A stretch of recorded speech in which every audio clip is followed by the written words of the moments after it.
get absorbed in, and you are Sonic.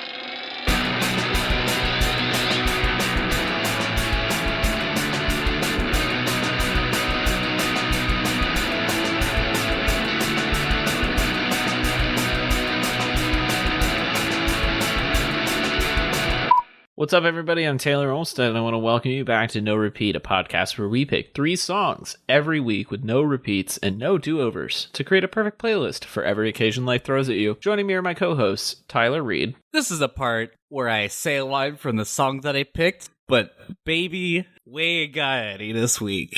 So, that's it. And Sean Evans. I'm back from the Bay and not the E kind either. That's right. Congratulations to our co-host, Sean Evans, who, after a recent trip to California, is now a married man. Congratulations, Sean. Thank you. We're proud of you. I'd like to thank my beautiful and loving wife. And can I tell you a quick story from the wedding? Oh, of course. So we had our wedding like on the beach, kind of overlooking the beach. There's a very steep hillside into the beach, and she's like saying her vows and stuff, and all of a sudden in the back this whale breaches and like it was awesome. So I just yelled out, "Oh my god, there's a whale!"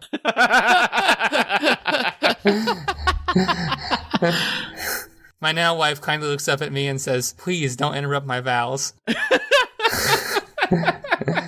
I apologize sincerely that I made an ass of myself. But a couple days later, we went back because no one else saw the whale besides me and her sister, who said that she did see it, but nobody could confirm. We went back a couple days later to that same area, and we were sitting there real quietly on a bench, and 2 whales surfaced and breached right in about that same location. And I was like, whew.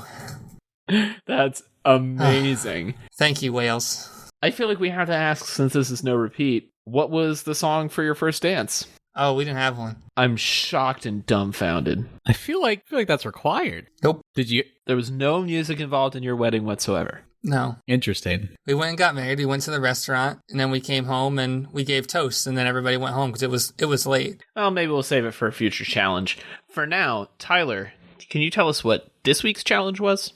This week's challenge came in from Brennan and Andon on Twitter. He challenged us to find hi-fi post-rock songs to study/procrastinate to. I feel like this was a stretch for a lot of us because post-rock is not exactly a common genre.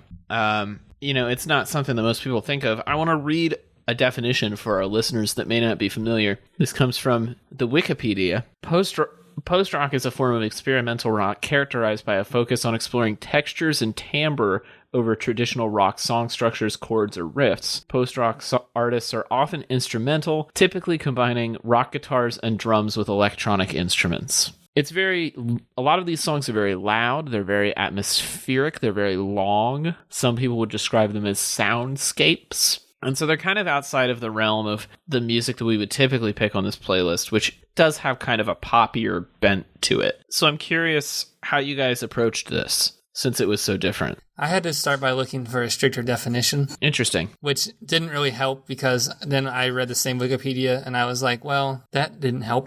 So I started looking into some of the other forums on there to see if there was something that started to that might have been self-referential maybe, right? So there's an established pattern of what actually happens, because when I think about post-rock, here it is in my head, is like it's a little bit more musical than it is rocky, like in terms of what I think of rock as like changing meters and stuff like that and kind of like speeding up and slowing down. And not having lyrics, which is one thing that I don't really personally like about the genre of post-rock that much. But then I realized that it said in one of the beats that there's like a particular drum beat that kind of comes from post-rock, which is like snare drum hit and then 3 bass drum beats like right on the back of that. So it's like boom boom cack boom boom boom cack boom boom boom cack boom boom. Like if that's the bass, like that's how you would sing that in drums. And like that was actually a little bit more difficult for me to find, but it kind of helped me understand a little bit more about like, okay, so in terms of drums, we're just looking for a machine. We're just looking for a drone more than we are looking for like a Neil Peart kind of, drum solo. What's kind of the post part, right? Where it's so much less based on almost like the virtuosity of the individuals. It's kind of more based on the sound that they all kind of create kind of harmoniously. Because, I mean, along with kind of what we've described as post-rock, I think also sort of like the ideal is almost like we are sort of trying to separate from what rock has been, you know, where it's like I said, like Neil Peart, or like very specific artists are like, oh, they're so good, they're so like good, but like less about like the fame, less about the fortune, you know, less about the like the sexiness of rock and roll. Like it's kind of like using rock as like a instrumentation and then building upon it in a more sort of like artful way, right? That's what it kind of feels like. And that's kind of what I got from it too, is post-rock will not be the typical A, B, A, B, C, A sequence of like, sorry to explain this a little bit deeper for people. So it wouldn't be like verse, chorus, bridge, chorus, or verse, or whatever you want to do again after that. It's very much like the narrative looks much different. So it might move like verse, chorus, verse. Or there might not even be a chorus in there at all. Or it might just have like callbacks on one instrument to another part of the song or something along those lines, right? Yeah, there's a lot of like variations on a theme in post-rock, which is a common style in like classical and jazz performance, where the piece has like a 2 to 3 bar phrase that gets repeated on different instruments throughout. And that's always something that I've been drawn to about the genre of post-rock. I think it stems from my being a Nine Inch Nails fan when I was pretty young, because a lot of the longer instrumental pieces that Trent Reznor writes are in that kind of post-rock space where he introduces a melody line on a guitar on track 2, and then on like track 17, he'll repeat that same melody line at a different tempo on a piano, right? And so it rewards this kind of like long listening session where you like listen to a whole album or listen to like an 8.5 minute long song, which at a time in my life I was really into, especially when I was in school. I used to use that kind of music to like study or work too, because it lends itself well to long sessions. And that was one of the challenges I had this week, is like a lot of the stuff in my wheelhouse from this genre is very long, like 7, 8, 9 minute long songs. And as much as I love them, I knew that they were not going to fit well on a playlist. And so I kind of constrained myself to nothing over 6 minutes, preferably closer to 5, because I just knew that like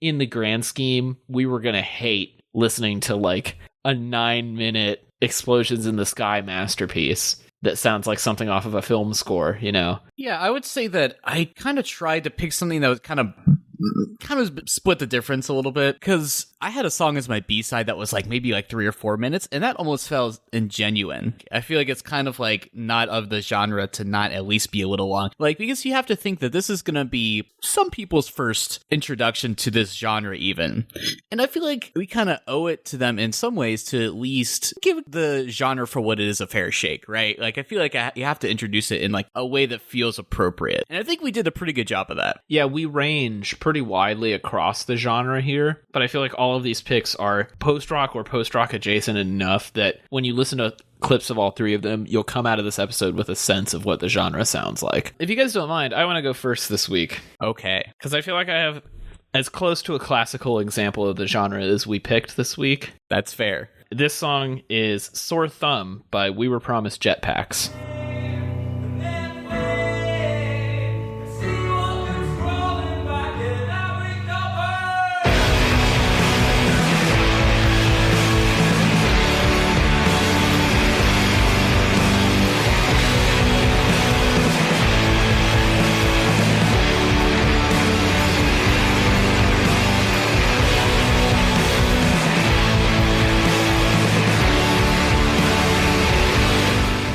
Promised Jetpacks are an alternative rock and post-rock influenced band from Edinburgh, Scotland. They are kind of known for this big, soaring, anthemic guitar sound, but Sore Thumb is kind of a standout in their catalog because it starts really soft and slowly builds into this big post-rock epic. And they're usually more of a concise 3-minute like pop structure band, but this song is instrumental for 3.5 minutes and then has almost like a background vocal where the lead singer essentially like recites a poem for a few seconds, and then there's just a wall of guitars for the rest of the song. And it kind of demonstrates the versatility of the post-rock genre for me, because it starts in this very soft, kind of vulnerable place and has the big crescendo, which is kind of a hallmark of the genre. And then the ending is just so loud. And seeing this song performed live is like one of my favorite concert experiences, because it really like shakes the room when they get to the loud part of this song. When they perform it, on the recording, the vocal is really distant. And a lot of times what the singer will do is he'll like put the microphone on the floor or like point it at his chest cavity and kind of recite this poem like out into the air rather than into the microphone to really like give this sense of depth, which is a cool little showmanship trick that I like. But I think the addition of the vocal in the middle, and because it's not a melody, it's like barely sung, it gives this song something to hold on to that I feel like a lot of post-rock songs don't have. Where if there were no vocals at all in this, I think it would be too repetitive and boring, but the vocal breaks it up right when you get sick of the instrumental, just to kind of give you a little bit of flavor. But what did you guys think? I see what you're saying at the end when it really rocks the room, because it does, like, it has this really nice build up where there's little textures over and over that kind of can come together and create the overall song, right? And then it kind of has that drop where it's like kind of sets you up almost in like when you watch a horror movie, right? And you like, you know, as an audience member that there's going to be something that pops out from behind that door under that grate or something like that. But you know it. You know, it's like that classical setup, and it delivers on that, which is really great. Like, it's not like a bad cliche like that you really have this like boom, and it hits you about a little over halfway through the song, right? When you're like at your peak intensity, like that little bit of breath that you are almost about to take in before you exhale, right? It's always that little extra bit. And I think that's what made this song like really good for post-rock like that. So when Taylor first posted this, I've had a few moments in this podcast where I've just said, yo, what is this? Because as far as I was concerned, We Were Promised Jetpacks was like your pretty like standard like alt-rock band. You know, like the last song I heard was like Quiet Little Voices from like the early 2000s on X. I think that was like 2007, their first album. Like I was driving to college. Oh no, it was 2009 because that album turns 10 this summer. Right. They're doing an anniversary tour. Listening to satellite radio and like I forget the channel, but it's like, you know, it was on the Alt Nation. There you go. Wow. How did I know that? Remember that? That's how I discovered them too. So right. So like that was the last thing I heard of them. And Taylor's like dropping this, and before I even listened, I was like, what even, how could this band give me a post-rock sound, even close to it? And you know what they did? So what I would say is that this is definitely a post-rock song made by a band is like an alt-rock band, right? So it's definitely their take on the genre. And you know what? I think it works for the most part. I do think, like you were saying, Taylor, that it is a little repetitive. I think it relies a little heavy on the same riff. And you know what? That's fine, because that just means it makes it a little more memorable in favor of like the experimental like twinge of it, right? And that's fine. I don't mind the vocals. I mean, I personally don't really think this genre needs vocals that much, but I think it's a nice little touch, kind of break in the middle there. So, but that being said, I thought it was pretty good. I mean, I don't know if I would put this on a post-rock playlist and just do it like, maybe. I don't know. Is there any other track on this album that's really is like this, Taylor? The back half of this album is mixed together as kind of like a seamless mix, which was a really nice touch. This is actually my favorite album of theirs, In the Pit of the Stomach, which is their second record. But you transition right from this into Boy in the Back Seat, which is, it starts out as a post-rock song like this and then gets like very post-punk, like Gang of Four or like Wire, which is really like more their wheelhouse. Their most recent album, The More I Sleep, The Less I Dream, has some more like post-rocky stuff on it than, like, they've gotten progressively more experimental in post-rock as they've gone on. But I feel like this song is like just more interesting than anything they've put out recently. Like I said, it's a live staple, and I've seen them twice now, and this is always like one of my favorite parts of their act, so that's why I picked it. Yeah, for sure. I mean, I would agree that it would sound amazing live. I think it would be a great render. There's live videos we'll link in the show notes that are very good. But I do want to use this moment to kind of talk about this sort of like technical aspect of that I hear in a lot of post-rock songs, and I just want to see if Sean knows what at least the technique is called. So when they're just strumming the guitar, it feels like, and it's like it just feels like they're just grinding on it, like, and it's making those like high-pitched like tones. That kind of thing. There probably is a name out there of what I think about, but I don't know what it is off the top of my head. Oh, okay. I know what you're talking about, though. Like, I feel like that's pretty prevalent in a lot of post-rock songs, right? Because in order to hold that sustain is really difficult without having some kind of distortion or like some kind of pedal that doesn't make it sound just right. So I feel like it's almost might be a little bit easier to kind of add that there. And also, let's not forget that post-rock is all about texture. So like having that little thing, it does, like, it spices up something that would usually be like just a wall of bass.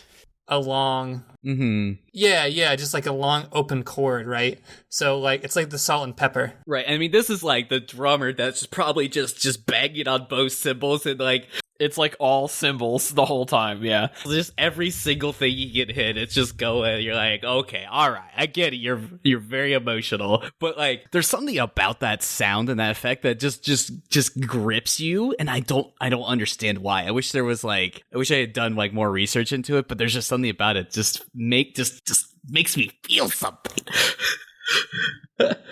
There is like there is a little machine that they make called an EBO, and it's like a little vibrating chunk of metal looking thing, and you can put it on your strings and like hold down your finger, and it will just sound like you're having a bow constantly just like drawn across the string. So they're kind of expensive, I feel like, but they if you want that effect, you can get it with that, which is really cool. You can make some really nice ambient music with that kind of stuff. Well, I feel like we should go next to Tyler's pick, which is probably the closest to mine in terms of sound palette. Tyler, what do you have for us this week? This week, I chose Raikouder by Tortoise.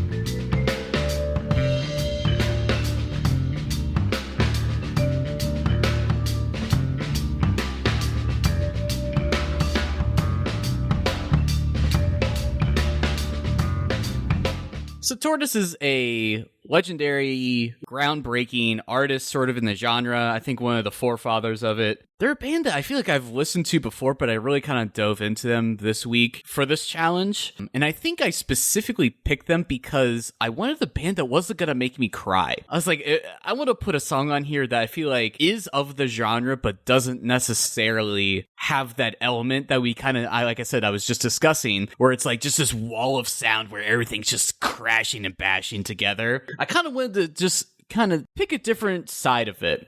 And, you know, as listeners know, I'm all about that, that jazz, baby, you know, just so like this was a natural fit for me. I ended up with this song after just trying to listen through a bunch of different albums, but I just was like, okay, you know what? I need to pick, it's Thursday.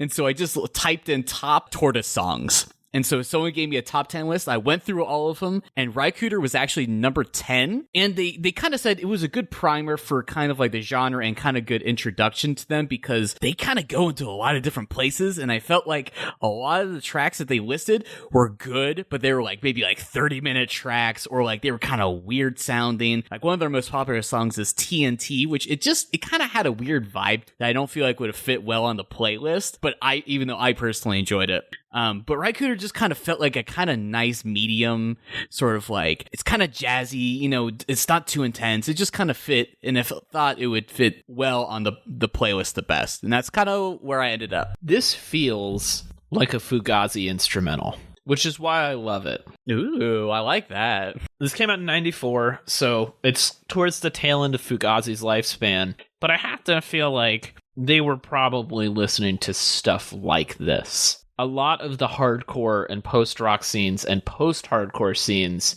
kind of start to flow together in this like early to mid-90s period, and you end up with really interesting bands like The Beauty Pill, which you would love, Tyler. Also Roman Mars' favorite punk rock band, The Beauty Pill. Also, Smart Went Crazy, which is made up of a bunch of people from The Beauty Pill. But it's this kind of like funk and jazz influenced post-hardcore music. And I really like that palette. It has this unique combination of like a funk bass with some xylophone or vibraphone, but then also distorted guitars and rock drumming. What's so interesting to me about that sound is that it still sounds fresh more than 20 years later. And I don't know why. I think maybe just because it like had a very brief moment in vogue and then didn't get overplayed. Because I don't hear anybody else making music like this today, really. Like, it's really unique and it's really interesting, and I really like this. I'm really glad this is on the playlist. It adds a very cool texture. No, Taylor's right. There's a lot that's coming together here. I guess I should just start out first with the worst and say I hate how the drums are mic'd on this. Yeah, there's something weird going on there. It's terrible. It's like they recorded at a distance or something, which is probably a decision that they decided that they wanted to make, but that just sounds bad. It was 94. Give him a break. It's fine. But I think the marimba sounds really cool, which is really interesting. But what I do hear more of in this is like late 80s, early 90s, Jane's Addiction and AFI, especially in the bass tones and the way that how the melody kind of works, which is really cool because I feel like, oh, I've heard this before. I'm just waiting for Perry Farrell to come in and talk about something crazy. I like stealing or something like that. But that said, it is really cool because I feel like it fits well with the playlist because of that. Because this is one of those challenges that was hard again, where I was like, what do I find that sums up post-rock but still fits in with the playlist, right? And like, I like that they use a good fuzz at the beginning, you know, and how it just ends and you wait for them to drop back in, which is that's a very 90s thing, like the hard stop. So it is of its time, but you can tell that it has definitely left its time. It is no longer there. So that version of the post-rock is really cool. But man, this marimba just keeps going. It's like 7 minutes of straight marimba. I'm glad you were able to identify what instrument that was, because I was like, it's not a synth. But I'm like, aside from that, like, that's the end of my knowledge. You know, like, I had the tone just felt like it was something that was struck, you know, but of course there's the several different xylophone, marimba, like, names that no one knows. Everyone's like, it's a xylophone. They're like, that's like one thing. Because I feel like it could be, until you said it was made in the 90s, I was like, this is a good synth. Like, this synth sounds really good. But then when you said it was made in the 90s, I said, there's no way that you could have pulled off a synth sound that was that good. But there were also some parts of this where it also sounded a little bit sophomoric, like they kind of lacked a direction. So anything kind of goes. It's like when you're writing songs and you're just trying to get the most creative process you can out there. And no idea is a bad idea yet. And which, to be fair, debut album. Yeah, so right. Not even sophomoric. It's fresh manic. But I mean, like... But I understand what you mean. Pearl Jam's debut album was 10. Well, yeah, but they'd been in other bands before that. All right, well, Sean, I feel like you have probably the most far out, but still within range pick. So I wanted to save yours for last. What do you have for us this week? This week I chose Jungle by Tash Sultana.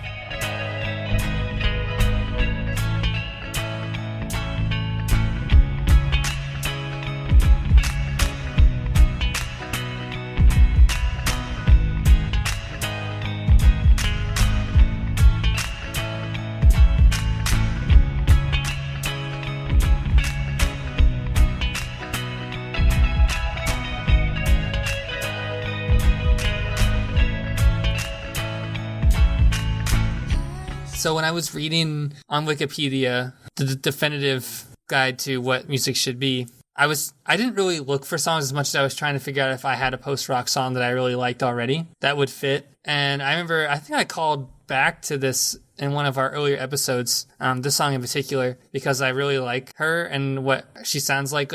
Okay, so I should just talk about the technique first, right? Because it's very different than a lot of the other bands. Like, usually post-rock bands are fairly large and there's all this kind of instrumental, but this is just her. This is just Tash. She uses looping and effects to produce her songs, and the reason that they're long is because they play on textures and they play on her being able to put each of them in one by one.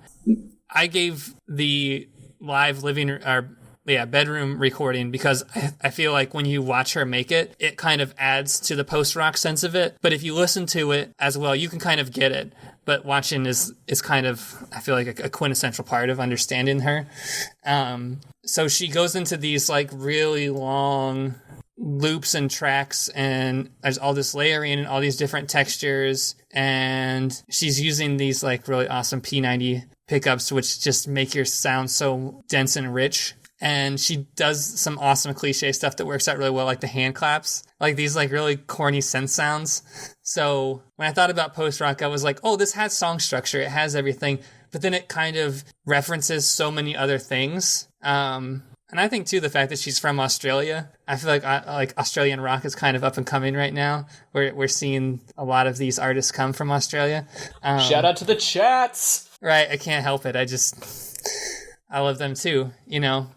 So what do you guys think? You shared this song with us a couple weeks ago. I don't remember if it was on this show or on Billy Joe Armstrong's Middle School Notebook, our Patreon exclusive podcast. But I fell in love with it then, and I love it now too. The layering is so awesome. It feels very like Reggie Watts inspired in a way, of like building up the layers. Like it feels like the sort of thing that he does. But you're right when you talk about the tone of her guitar. Like I think that's what really makes this stand out over a lot of other like guitar looping performances that I've seen. She's clearly spent a lot of time building a rig with a very particular sound. The treble is really interesting to me. Like her midtones and like the higher notes that she hits just sound so crisp and tropical. I don't know how she pulls that off, but I'm in love with it. The vocals do pull it a little bit out of traditional post-rock, but I think that's okay because it's 7 minutes and 54 seconds long. Like, you need something to hold you there, and the vocals definitely do that. This is a super fun song. I look forward to driving around with the windows rolled down, listening to it this summer. I think it's a great pick. Although technically not of the genre, I can see the methodology, and I can see why this was something that you would pick. I feel like you're about to put some hater shades on for this pick, and I want to know why you think it's not of the genre. You know, I do think that you're correct that vocals are not a focus. You know, it's very instrumental based. I feel like it's less almost, I don't know, it doesn't feel like it's necessarily exploring like a soundscape. This doesn't, let's just be clear, this doesn't matter. Whatever I'm talking about doesn't matter. I think this song's great. Just be clear. I don't think that it necessarily explores it in the same way the other songs do. And I guess what I'm more interested in is I'm just trying to think of like, so you're kind of going for like the angle of this might not be post rock, but you're like, this is a song I want to choose because it's listenable, it's approachable, and for someone that you at this very start of this episode, you were like, I don't necessarily love this genre that much. You know, your track record shows that that's not that it would not be in your wheelhouse. So it makes a lot of sense. I'm just like trying to think of like, what can I guess I would be interested to hear your B-sides. Like how, like what other, I'm interested. I just almost just want to jump into that because I want to see what else you picked. Like what other, I don't know. I don't know if I have a point. I'm just interested. You're just intrigued. It's just interesting that I'm just intrigued that this is what you chose. See, I almost thought about switching it right at the end because I feel like there are some other songs that are really good. And when I actually, for my B-side, I actually have one album that basically I feel like sums up all of post-rock, and it kind of hit like right in the middle of post-rock. And when I say it, you're going to be like, no, I don't think that's it. But when you listen to it, you're going to agree with me and say, oh my God, these guys were so much ahead of their time, and all of their projects thereafter continue to be, they were the most famous post-rock band to get airplay. I'll put it like that. Ambitious. But I didn't want to pick one of their songs because I felt like it wouldn't go with the playlist, although I personally love it. And I think that Tasha's spirit embodies the post-rock movement. I would agree with that. And while it might not be the pinnacle of the post-rock movement, it's more about the heart for me because I'm not really into this genre that much in the spirit than it is about actually having a technical form. Right. Because I feel like if you chose like a Mogwai song, I'm like, is that? I just feel like you just be living a lie. Yeah, like there's like Sean could have just slapped it, your hands in mine by Explosion to the Sky and just called it a day, right? He could have just said, "Yep, this is my song," or like First Breath After Coma. Yeah. Yeah, you're like, there it is. But you're like, wow, Sean, what a great post-rock song. I can't believe you chose one of the golden standards. You're like, so I'm like, I can't fault you for being like, this is a song I like on purpose, even though it doesn't necessarily follow the conventions of the genre. But it's also a genre that doesn't really have conventions. It's a genre, we literally just listen to like a jazz band. Right. Like mess around for 7 minutes and we're like, oh yeah, that's clearly post-rock. And then we listen to alt-rock band from like Australia, from Scotland, who don't even write that in that genre most of the time, and they're just like, let's make one. To be fair, a member of Mogwai produced that record, so I feel like it's blessed by the gods of post-rock. Okay, you know what, there you go. But I'm just glad that you're you. And you know what? I'm glad that we each chose a song that was uniquely different, and we didn't just choose the Explosions in the Sky, Mogwai, and like one other band, like whatever. Slint. There you go. You know, like I think we did a good job of just choosing songs that we actually like. Good job, everyone. Let's do a round of applause. And now it's time for notable B-sides, and these were songs that were so close to making it post the show. Wait, no, they are. Just kidding. They are post the show. Anybody got some notable B-sides? I mean, we talked about them all night, but Postcard from 1952 by Explosions in the Sky. One of my favorite music videos of all time, and one of my favorite post-rock songs of all time. Also, A Rumor in Africa by Errors. And a recent addition, Tiptoeing on Pond Water by Sleepy Dog, which I feel like is a track that Tyler would especially enjoy. Also, post-rock bands have the best names. Can we just agree on that? I feel like they do. No. Whoa. Godspeed You Black Emperor is an amazing band name. That is a good band name if you're a post-rock band. Yeah, but if you were a punk band, you wouldn't want to have, like... Why not? Only Through the Third Eye does everything look in Signal or something like that. That doesn't, it doesn't have the same role. Yeah, no, that's fair. That's fair. As, like, Eat Your TV, That's fair. All right, my B-sides, I did choose a Mogwai song, but it's from the album Rave Tapes, which is not very much like Mogwai at all. It's the least Mogwai. It's still, yeah, right. But it was very good because it came up on a video game inspired playlist, and that was Remurdered. Six Pack by Tortoise from their album Standards, which is also, it's a short song. It was my closest second pick. Of course, TNT by Tortoise, because that's like one of their highest rated songs. And also, Tides of Man is a band that changed pretty drastically from their original music. They're kind of like maybe like a metalcore kind of band, but I think they lost their vocalist, so they just became like a post-rock band. So the album Every Nothing, then Ivan, you can just pick whatever song. It's all good. Every Nothing and that's a good album. That's very post-rock. And now time for me to defend my boldest claim that I have the album that will define the middle range of post-rock, and that is Define the Great Line by Under Oath, which came out in 2006. And I think if you go back and listen to it, you will find yourself thinking, oh my god, it has lyrics, but it definitely goes down the post-rock road very much. I mean, I remember this album coming out. I can't say I gave it a fair shake when it did. So I'm not going to argue too hard with you on this one. But So this is an album I actually listened to a lot, I think because of Sean. This is a song where I feel like I spent several moments of my life being emotionally compromised in my bed, like listening to this album.